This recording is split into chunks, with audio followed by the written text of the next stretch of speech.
Welcome, everybody, to Together We Serve TV show. Let me turn this down so you can hear me. I'm excited to have my guest today. I've known her, she'll correct me, I think it's been 10 years. But she is such a servant. And talk about Together We Serve. She's always bringing people together, putting them together with a great mindset, and wrapping it around money and the mindset with money. We all need it. We all have it, some a lot, some a little. So this is something that affects everybody, whether you're a big business or an entrepreneur or somebody working 8 to 5 at Apple. Money is so important and it's so emotional. So here at Together We Serve, we're excited to talk about and motivate and inspire and educate you about this subject and how we can do it together. Money doesn't have to be done alone. You can't just jump on the stock market. You can and start trading stocks. You can do that. But rather be educated when you do that than just trying to do it yourself. Because you're dealing with money. And I know lots of people have lost thousands of dollars and I can figure out this trading thing, and then the money's gone in a week. Well, before that happens, I want you to talk to my guest. I want to welcome my good friend, the most loveliest person in the world and the smartest person in the world I know. Eleni, welcome to Together We Serve. It is so good to be here with you, Steve. And thank you so much for sharing your platform so others can share their mission as well. Well, you're going to bless my audience. I know you're in Detroit. Money is, the finances in Detroit are crazy. Talk about that and what you would have done with Detroit and maybe do in the future to help them with their money situation. Well, born and raised in the Detroit area, yes. I lived in Florida for the last decade. That's right. And, well, as with anything with the money situation, you have to be future focused. You have to be connected to it. Because when people, you and I have spoken about why people feel so disjointed and disconnected to their money situation. And that's honestly because they give all their power away to it. And they may sound crazy, but money, like anything in our world, we get to apply the meaning to it. It's our perspective that we give it. Money's not the bad guy. Money didn't make your car break down. Money didn't make your pipes burst. But so many people act like it does, like it's the necessary evil. So first and foremost, you've got to get past that and not make money the bad guy. Yeah, and it's excuses and blame game, and we go across the board with that. Our show, and I this is why I love you so much, address the BS, you know what BS means, to create the income and impact you desire. What are you talking about? Yeah. Well, address your BS. The BS is what you think it means, and it's also your blind spots. We have to address our BS to get to our best self. And to me, that's about being 100% responsible for your life in all situations, being a leader in your own life. And with that can come incredible awareness. And that awareness 100% can lead you, to your goals, to your dreams. But I'm not saying that you're responsible when something horrific or negative happens that was beyond your control, due solely to external circumstances. But how you choose to respond is 100% on you. And when you embrace that, to me, you're living from a place of empowerment. And it makes me think of one of my favorite quotes by an author named Leland Val Vanderwall. And he said, "The amount of growth a person can experience is directly proportional to how much truth they can face about themselves without running away." So again, it's living with what you see in the mirror, not being afraid to address your BS so you can get to your best self. So we'll just use money and failure. What you're saying, it falls in my lap. If I lose $1 million in an investment, that's my problem. Well, it's my situation, my problem. I've got to deal with it. Right. How much is education a big part of this? I think education is all of it because, for example, you may have not been responsible for that loss. Again, external circumstances, businesses closing, things the last almost 5 years people have been experiencing. There absolutely have been things outside of your control that have leveled people financially. But if you're going to have the mindset that real security is only having money in the bank, that's the only way I can look at it, then when something like that does happen, you're screwed. But you can have the mindset that real security is knowing how to make money when I need it. That puts yourself in the driver's seat with your finances, because there's always going to be something we can't control. But if you know how to make money, or if you know the right person to reach out to, the right action steps, you have that growth mindset, you're going to be able to come back again. We could probably rattle off a list of, millionaires and billionaires that have lost it all, built it back, lost it all, built it back. Somebody asked me recently, well, do rich people then just think about money all the time? I said, I don't think it's the amount of time they think about it, but how they think about it. They know they're in the driver's seat with their finances and they can rebuild. That's well said. I never thought about being in the driver's seat with your money, not the passenger and letting it fly by you and losing it, going by, oh, there goes my money. What a great image. And a quick story, I met a guy a year ago that woke up one day, millions of dollars, I don't know how the total was, I don't remember, but he wrote a check and gave it to the private school where his kids go, fully down to zero. I'm like, what were you thinking? Yeah, I knew you'd love that. But within 6 to 8 months, he had that multi-million dollars back in his bank account. And that's what you're kind of saying, right? Yes. Knowing that you can take care of yourself financially, that you have the skills, the knowledge. And again, this does not mean you're doing it alone. We're not waving some magic wand. I don't believe in that by any stretch of the imagination. But it's having that growth mindset that you're willing to adapt, you're willing to learn, you're willing to develop the skills, because people come to me for a variety of reasons, whether it's to start or grow a business, they want to up-level their career, maybe they feel stuck professionally and they just don't know how to move forward. They want to make more money and they just don't know how to get there. But if you have a fixed mindset, then you're going to think, why bother? It's beyond my control, game over.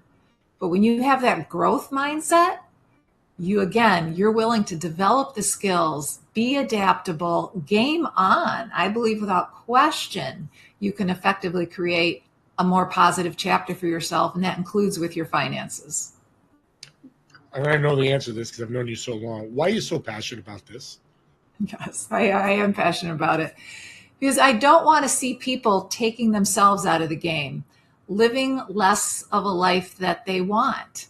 Now, again, all due respect, there's a lot of people that deal with so much. Everybody has challenges, obstacles. Everybody has a story. But I really am mission driven to help people feel more empowered, especially with finances, because at the end of the day, I don't care if you want to make 50,000 a year or 50 million or anywhere in between. I just want you to feel in control and be able to make decisions from a place of empowerment, not I can't do this, I can't do that. And you end up feeling deprived and you feel that you're missing out. I want it to be your choice. Well, we just got a message from Marianne. We have Mullen. Great interview. Thank you, Marianne. Thanks for the encouragement, insights, being in the driver's seat. I agree with Marianne. That is such a powerful image because everybody over 18 hopefully is driving or below 80, whoever. When we're driving, we know we've all driven, most of us have all driven something. So that image is very impactful. Yes. When you work with somebody, where do you start with them? Take Steve, okay? I'm going to start working with you. How's that journey start with you? Yes. Well, first and foremost, depending on what your goal is, of course, whether it's financial, whether it's creating another business, up leveling the one you already have, I absolutely want to examine all of your thoughts and beliefs around it, because that is key. When we look at our beliefs, mindset is crucial to everything. And mindset, honestly, I believe that word is used so much, but it's still often underrated. So I want to look at your thoughts and beliefs around that situation, what you got you there, because the reality is, if like Einstein's definition of insanity, keep doing things the same way and expect different results. And I know that you've achieved a lot and you've grown a lot, especially in the last few years. But what got you here may not get you to the next level. So we need to know exactly where you're starting, like a GPS system. You're going to plug in your final destination. That could be your financial goal. That could be your business goal. It could be your life goal. But if we don't know exactly where you're starting, we can't get that necessary set of directions to map out the right game plan. And the GPS being a third party, I'm going to take your great analogy. I could try to do it myself, but I can't be my own GPS. I need to look at something. And you or whoever people are using, that's where you come in and your value. I mean, if you make me an extra $1 million next year, and we're not going to talk about what you charge, but whatever you do, if I could do that or make an extra 100,000 or an extra 10,000, that just compounds as I learn more, right? Right. Absolutely. And I never forget listening to my grandfather when I was a little kid. I was blessed to be raised in their home, and he was the epitome of entrepreneurial success, a hugely successful restaurateur. And I always remember him saying, an education is one of the only things you can never lose, because you could lose your money, you could lose your job, your house could be taken away from you, your car could be taken away from you. But if you have the education, if you have that awareness, if you've got the skills, you can build again. You can begin again. Back to GPS real quick. We need to have more grace with ourselves and give ourselves other chances. If you make a wrong turn and you're in the car or off the designated route, I've never heard a GPS system in the history of the world say, you're stuck, you're screwed, game over, the end of your life is right here. No, they all say rerouting or recalculating. So we're going to hit bumps in the road. But if you've got the skill set and the knowledge, you're going to figure out how to circumnavigate that to move forward. Let's expound upon the bumps in the road. Struggles. Why do people struggle with money? I think primarily because, honestly, we all have a money story. We all have beliefs around money, and they're adopted when we're so young, usually from our parents or any other adults we've spent a lot of time with. And the kicker is those beliefs are adopted as if it's the only truth. So if you've heard there's never enough to go around, it's too hard to make ends meet, money's the bad guy, and you embody that, well, that's going to impact you. Now, some of the beliefs may have served you well, but I think it's very important to examine whether those beliefs are serving you now as an adult. Because I had a client, she was so creative and so talented in her particular craft, but she was barely making ends meet. She was grossly undercharging and under earning. And when we started talking, she said, I'm just not even comfortable talking about money. I can barely state my fees when talking with a potential client. She said, sometimes I feel like my throat's going to swell shut. And I'm sure somebody can relate to that. So through coaching, we uncovered that, her parents, and no disrespect, because I believe they did the best they could with what they had and what they knew. Her parents were always struggling financially, and she thought that that's the only way it could be. But fortunately, we were able to flip the switch and help her cultivate new beliefs to break that pattern. Now she confidently states her fees in a sales conversation and is making more money than she ever did before. Just a little switch. Well, not a little, but just that switch with your help. She's making more money than she's ever made. Not a better product, not a better service, not a better marketing plan, on and on and on. This in my case, big old noggin, you just made a switch. Right. Because again, starting with our beliefs and our thoughts, Napoleon Hill said, think and grow rich. He didn't say build another widget and grow rich. Think and grow rich. Yes, that's so well. Great book. Great book. I don't have to stalk you because I've known you. I think it's 10 years. I think you said it's longer. But you talk about, which I love, relationship with money. I think that's so important. Talk about that. Yes. Well, we all have a relationship with money, whether it's good, bad, or indifferent. And I ask my clients you have to know your numbers, first of all. So I ask people to track and date their numbers. You track the amount of money that comes in. You just write that number down on a daily basis, even when that number is zero. And I've had people say, I'm not putting the damn zero down. But again, if you're afraid to even look at your finances, then I promise you're afraid to deal with something else in your life as well. Because it's not just how you do money, it's how you do other things too. But if you're not afraid to look at it and hit it head on, then you have the chance to make change. And when I ask people to date their money, what I mean by that, at least twice a month, you're going to set a time to look at your accounts. And I don't mean spending hours poring over it. This doesn't have to take long at all. But know your numbers. Know your accounts, know balances due, know the minimum payments, and pay attention. Somebody said, really, I have to date my money? And I said, well, let me ask you this. If you want a rich and rewarding relationship, with your spouse, with your business partner, with kids, with clients, don't you have to pay attention to them? So how can you expect to have that rich and rewarding relationship with money if you're too hesitant to pay attention to it? So know your numbers. I like that. I'm going to give you a little secret. I'm going to put this on the ticker to remind people. You said this to me a few years ago when we talked, and I didn't get it. I really get it now. And I got it, but I didn't, and I followed it. And I've been doing that in audience. Let's just use a couple years ago when you told me. It's changed my life. I know when I have dips, I go, oh, Steve, you got to stop spending here. Your family got to look at ways. We're uphill. Okay, don't spend too much, but we can maybe do this little. It is a complete game changer in your finances, dating your money. Yes. Now, it never gave me a diamond ring, which I was not happy about, but that's okay, money. You still love you and they still enjoy you. Talk about business. Go ahead. Well, I was doing a presentation to a group of entrepreneurs, and this one gentleman, I knew it triggered something with him because he said, what's wrong with making $50,000 a year? And I said, absolutely nothing if that's what you want and need. Again, I'm not telling you, I don't care if you want to make $50,000 a year or 50 million. I just want it to be your choice. I want you to come from a place of empowerment. It doesn't mean you need a bigger house, a more expensive car. I just want you to be in the driver's seat. So, gratefully, he was willing to have a conversation after that. And he was sharing the pressure he felt externally from other people.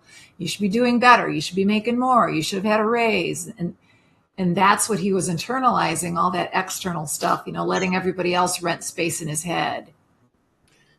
Empowering in money. That's another sentence that's pretty powerful. People use it a lot. What does it really mean? Yeah. That regardless of the external circumstances, regardless of what happens in the world, that you're going to be able to figure out a way to take care of yourself. Now, I'm not saying this is going to be easy. I mean, Steve, you know me. I'm anything but a Pollyanna. I'm very realistic. And we all know that hard times happen. But it's not giving up. It's not taking yourself out of the game. Because when you're empowered, back to being 100% responsible for your life, you find a way to figure it out. It doesn't mean you asked for it. Again, clients could do something, could leave. Businesses close through no fault of your own. But going back to that place of empowerment, you can rebuild. And I think in any area of our life, that's so important to feel that way. Being a leader in your own life. Yeah, and talk about leadership, because I think we lose sight of that. a servant leader, which is my big mantra when I speak, and we've talked about it. How does leadership tie into money? Is it, Elon Musk, is he a leader because he makes trillions of dollars a year, or is he a trillionaire? Or what is it really? That's a great question, because I don't think it's the amount of money that any leader has. As an example, Gandhi wielded more power than anyone in his era, but he didn't have any of the trappings of power. He didn't have the money. He didn't have a big house. He didn't have an army. He didn't even own a suit, but he was able to effectively influence 200 million people. How? It was his faith, which is his belief that he could do it. And that's all connected to mindset, had nothing to do with having anything in the bank. And that, at the end of the day, is what I want people to walk away with, to realize how much power you have within you, whether you're beginning again or you're just trying to elevate where you're at. It's not about the numbers in the bank. I want you to know your numbers, but I want you to put yourself in the driver's seat to know that you can impact your financial future. You can be a leader, whether you have $5, 500 million, again, anything in between. And I think Gandhi is a great example of that and reinforces the importance of our mindset. I thought it was a pretty good guest on shows I've been on, but you pulled a Gandhi out and said that is, I didn't even think, I'm thinking Nelson Mandela is kind of somebody else, but he's had money. But that is it's an image, and I love about you is you bring images and stories so we can understand. Yeah, because I think people are losing sight of leadership because they're like, I make $50,000 a year. I can't be. If you're a father and have kids, you're a leader of your kids, right? Absolutely. And you're doing great to try to support your kids and do whatever you can. When it comes to business, because I know you work with businesses and individuals, what is the first thing that you see when you start sitting down with a business owner that go, okay, here's your money problem, or here's your money struggles, probably better? It's that disconnect. They feel a disconnect with the money. Sometimes it's honestly they're not placing proper value on their product or their service. So they're more worried about competition instead of putting out that quality and being connected to it. I see so many people undercharging and over-delivering. And yes, when times are tough, people struggle, you hustle, you want to make the sale. I get that. But like I had a client, when he first came to me, he was referred to me, and his first words out of his mouth were, "I'm sick and tired of having to lower my fees just to get a customer." And I said, "I have the answer." He said, "What?" And I said, "Stop it." Now, fortunately, we were in a public place, so he couldn't smack me. But the reality was he was resenting what he was doing to himself. He had 30 years of experience, was brilliant in his specific industry. But he thought, I've just got to keep discounting. I've got to keep discounting. And he wasn't realizing that was keeping him playing small, and he was resenting himself. And again, you got to address your BS. If you can't be happy with what you see in the mirror, or at least willing to work with what you see in the mirror, it's not going to happen. And through coaching, when he realized that, he said, "You're right. It's my head wrapped around this. I think I just have to be the cheapest game in town to get a client." I'm like, no, you don't. And when he was able to shift that mindset, again, starting with the beliefs, none of us are going to succeed beyond our current beliefs. It doesn't matter whether it's money, fitness, anything. Then he started earning more, and he's been on a steady growth path since. I want to keep going because I just talked to a business coach this week. Same thing. It was amazing what she was charging. It was so devalued to what she thought her value was. I love that you said that. Any coaches out there listening, or people that you set your prices, entrepreneur, product or service, it doesn't matter. It's all about value. Talk about, let's finish the story. If you can give us numbers about this gentleman, where he went lowest and where you brought him up to, and how much did he increase his income? The story you just told us. Right. Well, he was really going from month to month, not always making ends meet. He was on that money roller coaster, those inconsistent months. And that's a red flag right there, because that either is telling me that something might be wrong with your product or service. We have to look at that. Something could be up with your marketing. We have to look at that. Or your pricing could be way off. And for him, it was his pricing, again, because he was brilliant at his craft. 30 years of experience, top of his game that way. But then he got sucked into, I've got to be the cheapest game in town, because, you could turn on the radio, turn on the TV, and it's everybody with their, discount, half off, 80% off, everyone doing it. But he was also discounting himself, himself doing that. And if we resent ourselves, how are we going to grow? So he then up leveled. And I believe in stair stepping. Like, say that your goal is currently you're making $5,000 a month. And whatever your goal is, say that you want to make $1 million. Great. I would never tell anybody not to shoot for that goal. But to go from $5,000 a month to $1 million in one jump is hard. So we started him stair stepping, increasing it by 25%. He met that goal for twice, and then we increased it again. It's kind of like if you're in the gym and you have a goal of I want to bench press 200 pounds, but the most you've bench pressed is 75. You're not going to jump from 75 right to 200 without crushing a bar on your neck. So stair step your way when you want to increase your income again. And he started doing that, and that helped tremendously, because then his annual income more than doubled after the first year. Wow, and that's powerful. And I love the fact of the health club story, because, I was part of health clubs for many years, and I've seen people drop the bar on their chest, and one guy almost killed himself. It's scary. And your money could be the same way. You could kill all your money and be in trouble. We're coming to up our next segment, but we're going to talk about actionable content on the other side. But what's one tip right now because you've given us so much information. And audience, by the way, reach out to her. We'll get by the end of the show, we'll get your contact info, because she'll talk to you and see what she can do. And of course, I would hire her, especially if you want to make more money, because the world today is worse than it's ever been. I'm 63. COVID didn't help. Recession didn't help. Interest rate. Again, keep in mind that happens all the time. 2008, we had the stock market. 1920 something, my dad's part of it. So it always happens, but mindset will always solve those problems every single time.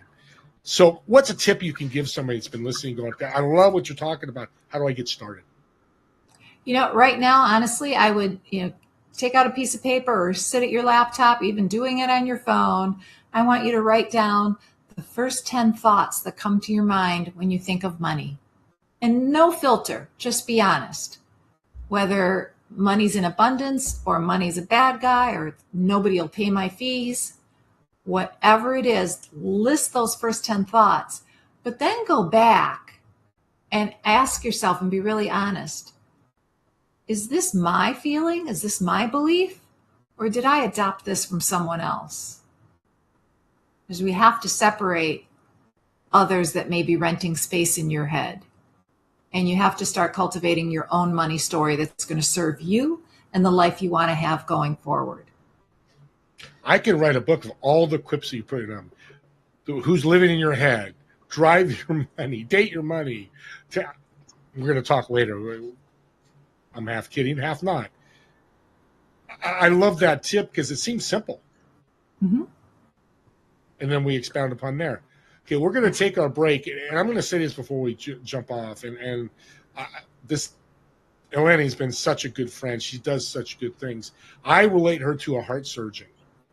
You've got a heart problem. What are you going to do? You're going to go to a heart surgeon, doctor, and get it fixed. Money and health are the same. Your health goes down, you're in trouble. Your money goes down, you're in trouble. Find somebody that's an expert like Eleni. And I don't usually do this, but I'm super excited because of everything that you've brought, that you need to. I'm not going to hire my mechanic. I always say this. I don't know why I picked this, to do heart surgery on me. I'm going to find that heart surgeon. Oh. And here's the problem with money. You go on to social media and there's messages everywhere that are so wrong. Trade this, and they're not experts. Eleni knows what she's talking about. So I'm going to stop there. Let's take about a 5-minute break. I want her to get some water because she's probably parched, and we'll be back in a few minutes.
Welcome back to part 2. Address your BS blind spot to create the income and impact you desire. Of course, you could use BS another way. I won't say it, but that's what we're talking about today. But the big theme of this show is money and your relationship. Are you dating your money, as Eleni said? Are you really looking at your finances once a month? Are you really have a relationship with your money? These are powerful messages that could change your life. If you're out there struggling to pay your bills, do you know why? It's hard to figure out when you're in the middle of it. We all know in any situation, especially when it's stressful, we can't find the answer. We struggle. We figure it out. We do research. But somebody from the outside comes in and says, hey, Steve, do this, this, and this. Oh, my God, I didn't think about that. And you do it, and the stress goes away, and the problem is looking to be solved. That's what Eleni does with money, which is so powerful. It's something you want to pay attention to. And let's bring her back. She looks like she's back all refreshed. Welcome back, Eleni. Thank you so much, Steve. So if you want to know more about money and growing your business, like I have, ask your question in the chat box, and we'll get those answered. Yes. Let's talk about, let me remove this, actionable. I lost my frame of mind. It is called, bear with me here, audience. This is live and in person. Where was it? I'm looking through my notes here. Actionable Do you know what I'm talking about here? No, you don't. I saw it in my Specific. notes. Oh, actionable content. I love that phrase, but I want to understand it more. Yes, yes. Well, actionable content.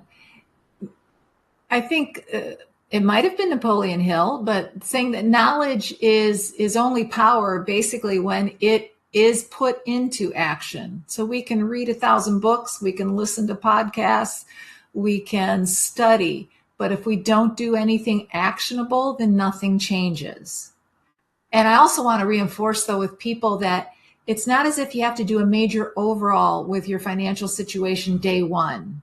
No, it could be as simple as adding one new habit a day, like starting to track that money. That could start, because small hinges swing big doors. That can start affecting the change that you want. And especially where money is concerned, something else that's actionable. You can't just claim a money goal and then let it drop.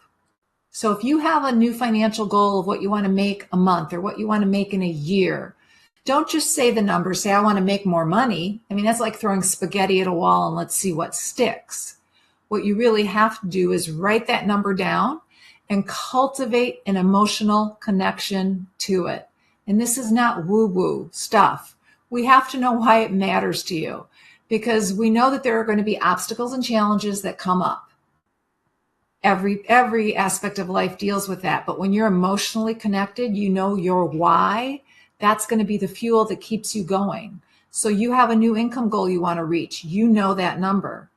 Then I also have clients reverse engineer. If you're in business for yourself, for example, we have that goal. First, I want to know your why. Why do you want it? Is it to buy a house? Is it to pay off debt? Is it to donate to charity? Whatever it is that's important to you. But then we're going to reverse engineer the steps that it's going to take to get there. It may be increasing your fees. It may be adding a new product or service. It may be hiring somebody to help you make more sales calls. Whatever it is, we're going to build the right profit pyramid that's going to get you to your financial goal. I like that. That again, you make it really simple. Money can be so complex; it's crazy. When somebody gets advice, I hear this a lot. Mm-hmm. Hey, my friend said, buy Apple, or my friend said, do Forex trading, or my friend said, buy this, invest in this, because you just don't do trades, and you go talk to people and go, hey, Eleni, I've got this opportunity to buy this business. What do you think? How do you answer that? How do I answer my friends and my family and people I know giving me this advice that I probably know is wrong? Well, and especially when it's something that's not in your wheelhouse to begin with, because I don't advise about stocks. I don't advise about, specific investments, because again, everybody has their own preference, their own niche, their own wheelhouse. Some people want nothing but real estate. Some people want brick and mortar. Some people are dealing with, cryptocurrency. That's your choice. But again, it goes back to, if you don't feel empowered with money, you may end up saying yes to something. You may end up investing in something that truly you don't feel the connection to, that's not the right fit for you or the lifestyle you want to have, because you have like the stars in the eyes. Well, they're promising me I can make X number of dollars, or they're promising me this kind of return on my investment. That type of thing is what I want people to prevent. And that to me is connected to your relationship with money. Yeah, and it's a mindset where you can come in. You're not going to say buy or not buy. You're going to go walk them through that journey of, okay, it's a crypto mining company, Bitcoin mining. What does it do? And you walk them through the journey. Right. How, I want to say important, but how powerful is that to be my sounding board for this potential opportunity? Yeah. I mean, I believe we all need that. We all need someone that can do that. In fact, someone asked me not too long ago, and they wanted to hire somebody locally. I happen to live across the country from where they're from. They said, what's one question I should ask a potential coach? I said, honestly, the first thing that comes to my mind is ask them if they get coached. Do they have a coach? Because none of us know it all. None of us have it all figured out with any help. But if you have strategy, then you know how to find the answer. You know how to get to the answer, and having that other set of eyes, because especially if it's your own business, or you've been in a career so long and you're going to up level, or maybe you're thinking about stepping into something different, but you're too afraid because of the financial aspect of it. It's so helpful to have another set of eyes to help you map out the potential scenarios and what it's going to take to get there. Yeah, and I can use this great story, comes to my head. My mindset would be come to you, like, I want to buy this $30 million mansion. Just making this up, of course. Well, maybe down the road, who knows? You can come visit, Eleni, because you're my friend. But so I'm going to come to you from the mindset side of that. I'm going to go to a real estate expert to go on the real estate side. That's what we're talking about. Absolutely. Here. Okay. Absolutely, because I want to make sure you're doing it for all the right reasons. Yeah. You know, how many times have people gone against their gut, if you will? I had a bad feeling about it, but they said the ROI would be this, so I went for it. I just want you to feel positive and secure with what you're doing financially moving forward, so you can remain in the driver's seat with money and not let somebody else take the wheel away from you and talk you into things that might not be a right fit for you. You just talked about all social media just now. I have nothing against social media, but those, I go to YouTube because all my shows are on YouTube, and I'll see, hey, Amazon, make $200,000 a month selling ebooks on Amazon. Well, on a side note, everybody, Amazon's shutting all those down because they're using AI to see people are publishing AI ebooks, and they'll shut your account down. I know somebody it's happened to. On a side note, and that's where, again, Eleni, that's your superpower, is get me in the right direction so I can make an informed decision. So how bad is indecision? I'll just say it that way. How bad is a decision regarding indecision? Not making a decision. Indecision. Well, I know I did. Indecision is the decision. Indecision is the decision. Confusion breeds chaos. So if you're indecisive, you're going to start to spiral. You're going to be going in all sorts of different directions and questioning things and what should I do? When you are decisive, that somehow clears the path. And with anything we want, the decision comes first. I was talking to somebody who said they really wanted to start their own business. I want this, I want that. I said, I'm hearing what you want, but have you decided? Well, I really want to have my own business. Again, I hear that, but have you decided? It's different. Because when you decide, you commit, you take action. The decision always comes first. But if wishing and hoping and wanting would make it so, I love the Hallmark Channel a lot, but not in business. Yeah. Great point. So let me ask you this, and I've heard it, I know you have. Okay, that sounds wonderful. I go and make that decision, but it's the wrong decision. Well, if things don't work out, you've made that decision, you've started on that path, I'll go back to the GPS system.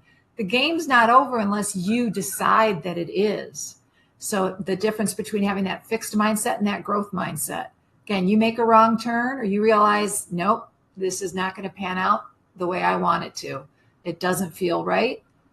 We're going to reroute. We're going to recalculate. You can begin again. You can give yourself infinite beginnings. That's part of what makes me so passionate, is when I see people quit on themselves. Like, game over. Don't quit on yourself. Please, anybody listening, if you've never made a mistake or a decision that you regretted, raise your hand. And I would think no one would be raising their hand.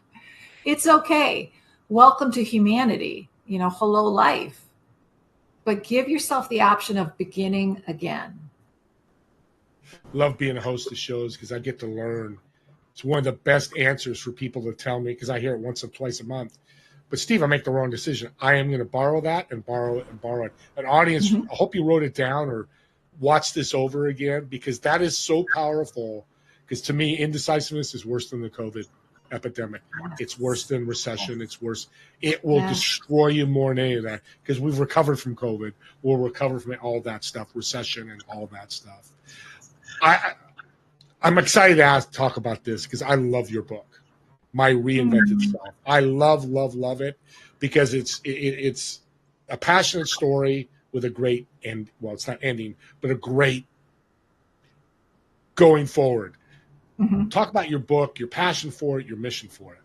Yes. Well, I wrote My Reinvented Life, Finding Purpose in the Pain.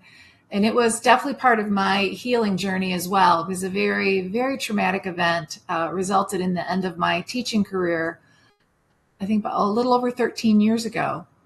And I was born a teacher. I am a teacher. I still teach in so many ways. And having to start over when I was already in my 50s is an interesting challenge. And I wrote the book for people to realize that we don't have to be defined solely by a title or by age or by circumstance. And heaven knows what happens to us does not have to define us for the rest of our lives. It, of course, can help shape us going forward. But I began again. I reinvented my life. I started my own business. I grew, I learned, I healed. And I really want people to understand that it doesn't matter how far down you've gone, and it doesn't matter what age you are, that you can begin again, that you can create another chapter. Because one of the things I think most people forget, you should always be, to me, one of the biggest creators in your own life. You know, your ability to choose is a superpower. Being back to being 100% responsible for your life, being a leader in your own life. I don't want people to quit on themselves or quit on their dreams. And even if you've hit one hell of a rough patch that may have lasted years, if you have the desire to be, do, or have something more in your life, something different, I truly hope you will honor yourself and go for it and seek help. Please don't ever think you have to do it all alone. Get the right support that's going to help you on that journey. Thank you for sharing. And we're not going to get into the story, but it was very traumatic. I've heard it. But when people struggle, two things they do that I've found: they eat way too much, because I've been one of those, where I use as food as a aspirin for me, and they spend a ton of money. It's like, oh my God, this traumatic thing happened. I know you have a great answer to this. I'm going to go buy a Learjet.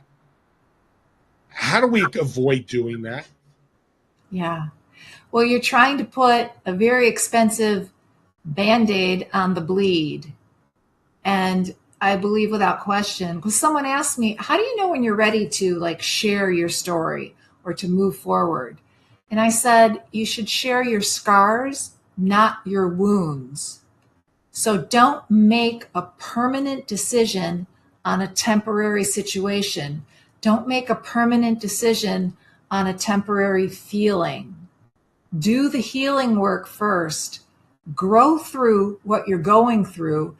And then when you know that scar is there, it means the healing has occurred. You can get to the other side. Then if you still want to buy that jet, and you can, go for it. But you're doing it for the right reasons. I knew you'd have a great answer, because I know you've lived this, and it's been 13 years, and struggle's always going to be there for you or anybody in the audience that's had traumatic events. We all do. I mean, it's just life. But I like how you put that it's still there, but don't let it affect your life or make decisions, the wrong decisions. That's where you want to back off and make that decision. I don't know why I picked the Learjet. I'll probably tell you later. So, with money, trauma, life, family, all these different things, they intertwine with each other. Mm-hmm. What would you say to somebody that says, Eleni, I need help, but I'm scared to get it? First, I would say thank you for being honest. You're a human. If you didn't feel some kind of fear, I would think something else might be wrong, especially if you've just been through the thick of it, let's say, some type of trauma or something turned your world upside down. And maybe what was available to you yesterday isn't even an option today. So I appreciate fear, but we have to be mindful because fear is one of the biggest sellers in the world. People will prey on your fear. We know that, especially these last 4.5 years. But what I want people to realize is the best way. I had a client say, like, when does the fear go away? When does this fear mongering stop? And I said, actually, it doesn't necessarily, but you just put it in the back seat and remember that you're the one in control, because action is the best antidote to the fear. Because if you're sitting there frozen in fear, nothing effective for you, nothing positive for you is going to happen. And that's when people can take advantage of you, or you can make those permanent decisions on a temporary feeling or situation. So I want people, of course, be scared, but still reach out for that help. Because once you see yourself starting to take action, then the next one, then the next one, it's going to get easier and that fear is going to diminish. It's not about it ever going completely away. And I'll tell a really quick story. When I was a teacher, I remember having a student teacher and I worked with emotionally impaired kids, very behaviorally challenging, and I love my kids. But I had a student teacher that they were just eating her up, chewing her up and spitting her out. She didn't stand a chance. And at the end of one day, she came to me and she was in tears. And she said, Eleni, please tell me it gets better. And I held her hands and I said, oh, sweetheart, the shit gets worse. And then she started sobbing. And now I said that for a reason. I'm not an unkind person. No. I said, don't wait for it to get better. You get better at it. So when those events come up or that situation comes up, you could still feel the fear. You could still cry, but you've got what it takes inside to move through it, to grow through what you go through. I love it. Greatest answer. You're so brilliant. We're coming to the end here. I've got a quick question for you. Okay, I've reserved a Learjet. It's a 4-seater. Okay. You occupy one of those seats. Who are the other 3 people you're going to invite? Anybody dead or alive, and why would you invite them? The other 3, so I get to invite 3. You get 3 guests to come on the Learjet with you. Okay. Absolutely, because I'll get emotional. I was so blessed to be raised in my grandparents' home, my maternal grandparents' home. So I 100% want my yaya and papu, that's Greek for grandmother, grandfather, and my mom. And I want them to know that I'm doing well, that I'm doing okay. And I always learn from them. I mean, my grandmother was so wise, and my grandfather, an incredible entrepreneur, great business head. And my mom, oh man, her spirit, her intestinal fortitude, never met anybody like her. So I would want my family back with me. Beautiful. And I'm not surprised you're so family oriented. Real quick, and where would you fly? Anywhere in the world, where would you fly? What destination? We absolutely would go to Greece and visit the hometowns that my maternal grandparents grew up in. That's so beautiful. Eleni, I've got to thank you so much. You really enlightened me today. I know the audience was enlightened. I know people that listen to this and watch this recording will be. Keep rocking and rolling. How can people find you? Is the website the best way? Yeah, you can reach me through the website, on LinkedIn, Facebook. I'm also on Instagram, and always happy to connect. And if you've listened to this and you just even have any questions or comments, please feel free to reach out. I respond to everybody, me, not AI, not a virtual assistant, because as Steve well knows, I believe in connecting to cultivate relationships. So don't hesitate to ask questions or reach out. Well, thank you so much. We got to end here. Me and Eleni, thank you all so much for watching and listening to this TV show. We're so happy. I'm sure you have comments. Send them to me. If they're comments for Eleni, I'll get them to her. I've well connected to her. I don't know what that means, but I can get the messages to her. Please do. Please reach out. And we'll see all of you on the next episode of Together We Serve TV show. You all have a great day.